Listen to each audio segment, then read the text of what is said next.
एक ऐसा शिक्षक जो सेधा काल के दौरान अपनी ड्यूटी के प्रति समर्पित है, बगैर छुट्टी लिए समर्पण भाव से बच्चों में जगा रहा है शिक्षा की अलख।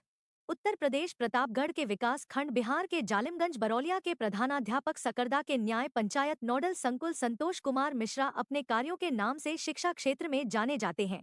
सुसंपन्न, संस्कारी, व्यवहार कुशल, सामाजिक सरोकारों से जुड़े एक ऐसा नाम संतोष मिश्रा अपने कार्य के प्रति बहुत ही जिम्मेदार व पद दायित्व के प्रति जवाबदेह हैं। संतोष मिश्रा की कार्यशैली समाज में उनकी लोकप्रियता में चार चांद लगा रही है। आइए जानते हैं आदर्श शिक्षक के द्वारा समाज में कैसा वातावरण तैयार किया जा रहा है। नमस्कार। ग्रीष्मकालीन अवकाश के बाद विद्यालय खुल रहे हैं। आप एक अहम पद पर हैं, नोडल संकुल प्रभारी। हाँ, नोडल संकुल में सकरदा हूँ। जी, तो पठन पाठन को लेकर और शैक्षिक एक्टिविटी को लेकर क्या तैयारी है? देखिए, लगभग 20 मई से विद्यालय बंद थे। जी 20 मई से अभी 16 जून को एक दिन के लिए खुला था। उसके बाद पुनः अवकाश हो गया। अब 22, 23 और 24 जी 3 दिन जी हम लोगों को सफाई करना था। जी सफाई करवाना था। सफाई करवाने के पश्चात विद्यालय को शुरू करना था। जो शिक्षण कार्य है वो 25 से शुरू होने के लिए राज्य परियोजना कार्यालय से पत्र आया है। तो 25 तारीख से हम लोग पठन पाठन का कार्य शुरू करेंगे। उसके पहले सफाई का कार्य हमारा अंतिम चरण में है। एक पेड़ भी गिरा हुआ था विद्यालय में, तो उसकी सफाई आज हम लोगों ने कराया है। पूरा हमारा स्टाफ इसमें सहयोगी रहा है। हमारा पूरा स्टाफ सहयोग कर रहा है। तो हम स्टाफ के साथ आज लगे हुए थे। तो पेड़ कट गया है, पूरी फील्ड साफ हो रही है। और 16 तारीख से बिल्कुल रोली चंदन लगा के हम बच्चों का स्वागत करेंगे। सॉरी, 16 नहीं बल्कि 25 तारीख से राज्य परियोजना कार्यालय के निर्देशानुसार 25 तारीख से हम बच्चों के पठन पाठन का कार्य सुचारू रूप से संचालित कराएंगे। आप प्रधानाध्यापक भी हैं, नोडल संकुल भी हैं। ऐसे में इतने बड़ी जिम्मेदारियों किस तरह निर्वहन करते हैं? कितने विद्यालय आपके अधीन हैं? लगभग हमारी न्याय पंचायत में 18 विद्यालय हैं।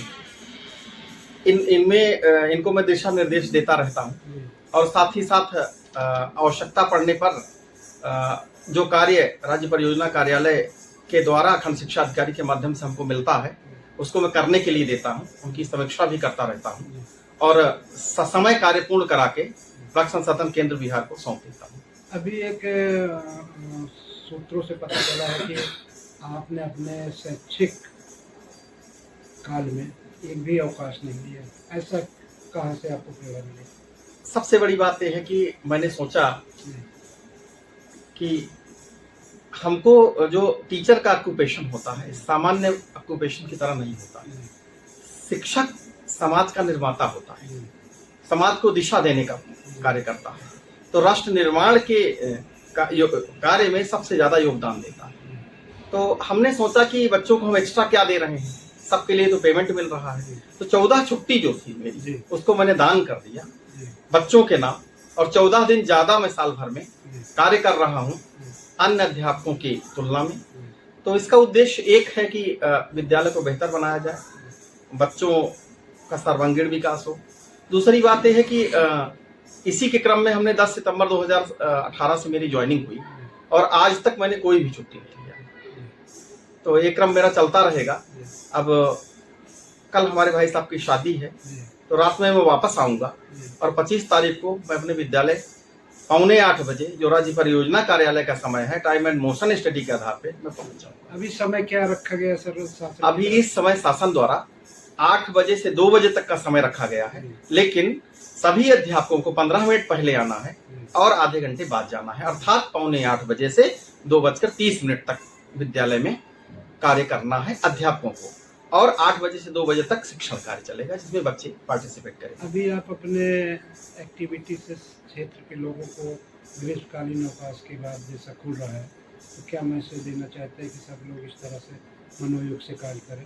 हम देखिए, मेरा एक मानना है कि अगर अपने देश को विकसित राष्ट्र बनाना है तो किसान से लेकर और प्रधानमंत्री तक, और दूसरी अदर हैंड देखें तो ये पंचर जोड़ने वाले से लेकर के इसरो के वैज्ञानिक तक सब अगर अपने अपने पटल पर बेहतर कार्य करना शुरू कर दें तो हमारे प्रधानमंत्री की जो विकसित राष्ट्र की संकल्पना है 15 अगस्त 1947 की जो संकल्पना है कि इस डेट तक हो जाएगा तो आगामी 2 वर्षों में हमारा देश विकसित राष्ट्र हो जाएगा। जी।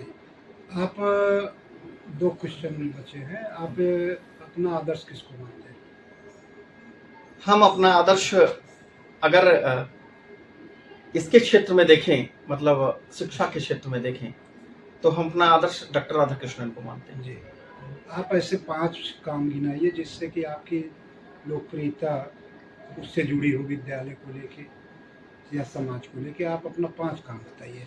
पहला कार्य मेरा है कि जब मैं विद्यालय पहुंचा तो बहुत खराब स्थिति में था, जी, तो मैंने उसका पूरा कायाकल्प किया, जी, जिसमें स्वयं का भी पैसा लगाया। जी, दूसरा ये है कि पाठ्य सागामी क्रियाएं भी हम करवाते हैं। चूंकि संगीत में मैं प्रवीण हूँ, जी, तो संगीत से भी मैंने विद्यार्थियों को जोड़ा है जी, और जिले स्तर तक के प्रोग्राम में हमने अपने बच्चों को पार्टिसिपेट कराया है। जी, और तीसरा कार्य है कि समय समय पर मैं समाज को भी वहाँ जोड़ने का कार्य करता हूँ। अपनी एसएमसी मीटिंग बहुत विस्तृत कराता हूँ जी, और उसमें 3-4 समूह की महिलाओं को मैंने जोड़ रखा है। तो मेरी एसएमसी मीटिंग में कम से कम 72 महिलाएं सम्मिलित होती हैं।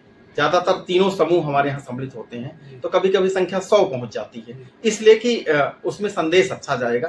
क्योंकि वहीं से बच्चे चूंकि घर से आते हैं और माँ बाप पहले शिक्षक होते हैं, तो संस्कार तो वहीं से डेवलप होता है, तो हमारी बातें वहां तक डायरेक्ट पहुंचनी चाहिए, इसके लिए आपको। और चौथी बात यह है कि शैक्षिक व्यवस्था। हाँ, शैक्षिक जो हमारे विद्यालय की जो शैक्षिक व्यवस्था है वो राज्य परियोजना कार्यालय के बिल्कुल अनुसार है। उसके अनुसार हमने रूम डिजाइन किए हैं और हमारे विद्यालय में सब निश्चित समय पर पहुंच आते हैं और निश्चित समय तक कार्य करते हैं, पूर्ण मनोयोग के साथ कार्य करते हैं और कहते हैं तो फुली डेडिकेटेड और डिवोटेड है। मतलब वो केवल नौकरी नहीं कर रहे हैं बल्कि समाज के प्रति समर्पित व्यक्ति हैं। और 5वां मैं ये कहना चाहूंगा कि सबको अपना जो सही जहां से उठे हैं वो समय आदमी को नहीं भूलना चाहिए, उस समय को हमेशा याद रखना चाहिए। और जीवन में न तो कोई बड़ा है न छोटा है। देखिए, टैलेंट्स आर डिफर, योग्यताएं भिन्न भिन्न होती हैं। तो माउंटेन एंड स्क्वायरल एक कविता थी हाई स्कूल में, उसमें था कि the mountain and squirrel had a quarrel and the farmer card later let it drip. तो पहले वाले ने दूसरे को तुक्ष पानी कह दिया, तो उसने कहा कि all sorts of things and weather must be taken in together. सभी प्रकार की वस्तुएं और एक पूरा जो यूनिवर्स है, जो छोटी मोटी सारी चीजें सब मिलकर एक संसार का निर्माण करती हैं। तो किसी एक व्यक्ति से इस पूरे संसार का निर्माण नहीं हो सकता, इसलिए न कोई छोटा है न बड़ा है, सब समान है, सबको जीने का अधिकार है, सबका अपने अपने स्थान पर महत्व है, क्योंकि सुई का काम तलवार नहीं कर सकती। धन्यवाद।